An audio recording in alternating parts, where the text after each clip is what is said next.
और अब बात बिहार की राजनीति। बिहार की सियासत में आज एक ऐसा सूर्योदय हुआ जिसने पुरानी मान्यताओं को तोड़ दिया।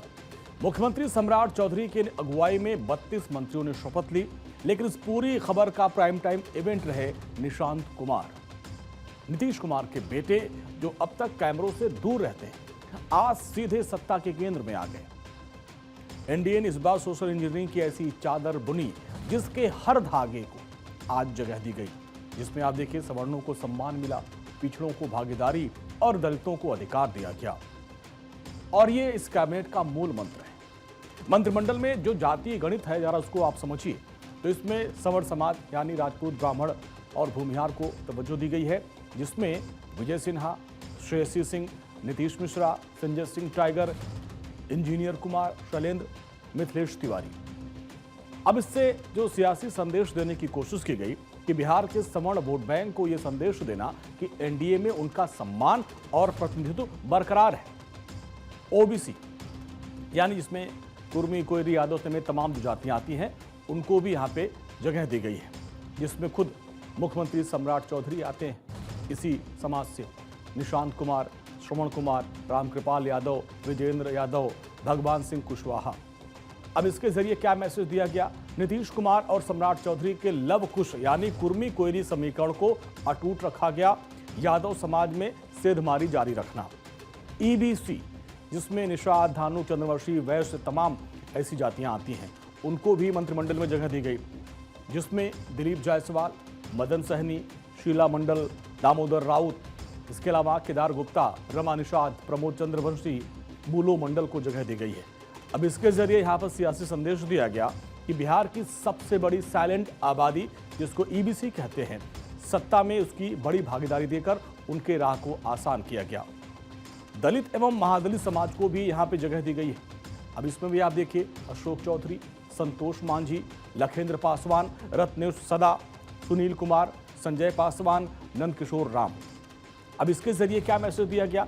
चिराग पासवान और जीतनराम मांझी के साथ मिलकर दलित, महादलित वोटों को एनडीए के पाले में मजबूती से बांधे रखना। अल्पसंख्यक समाज को भी यहां पर मौका दिया गया है, जिसमें एक मंत्री बने हैं मोहम्मद जमा खान। अब इसके जरिए मैसेज दिया गया कि सबका साथ, सबका विकास के नारे के साथ अल्पसंख्यक समुदाय के बीच में भी एक समावेशी छवि को पेश किया गया है। इस दौरान बिहार के पूर्व सीएम नीतीश कुमार भी मंच पर मौजूद थे।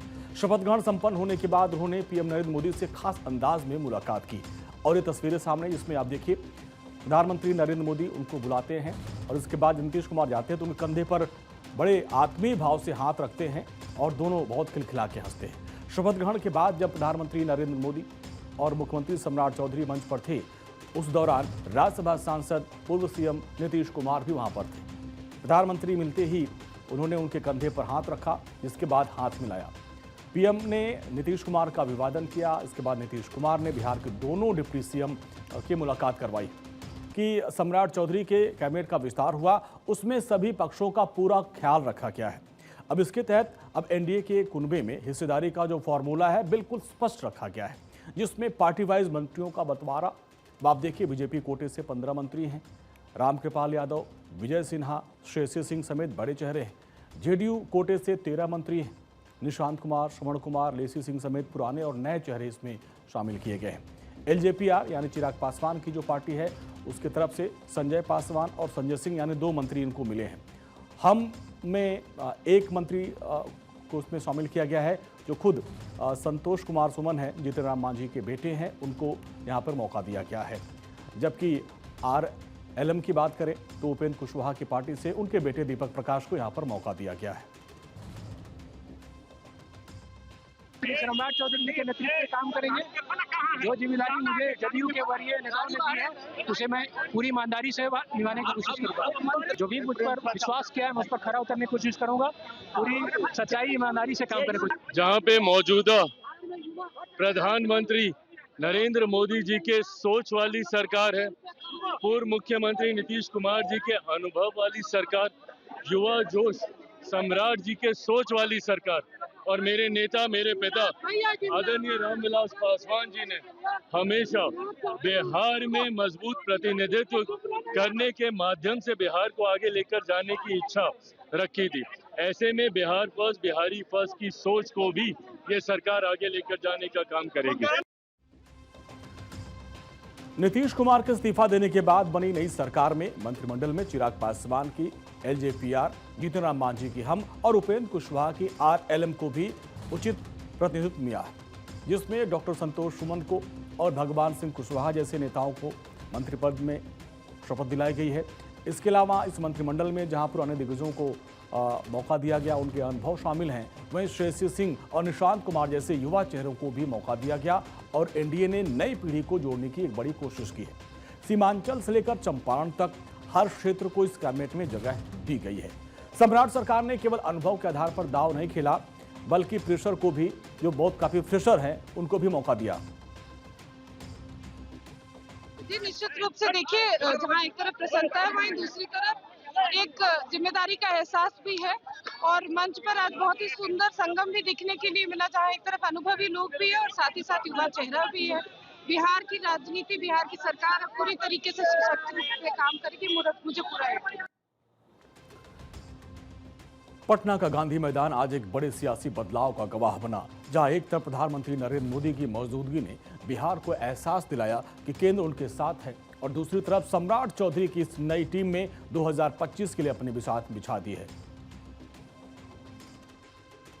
जो भी जवाबदेही मिली है, जो भी मिलेगा उसका निर्वहन किया जाएगा और नीतीश कुमार जी का संकल्प है टॉप 5 राज्य में बिहार को खड़ा करने के लिए, उसके लिए पूरी क्षमता के साथ। नीति को लेकर सर क्या कहेंगे? सरकार ने जो जीरो टॉलरेंस की नीति पूरी तरह से उसका अनुपालन किया जाएगा। मंत्रिमंडल में जितने लोग शपथ लिए हैं, सभी लोग हैं।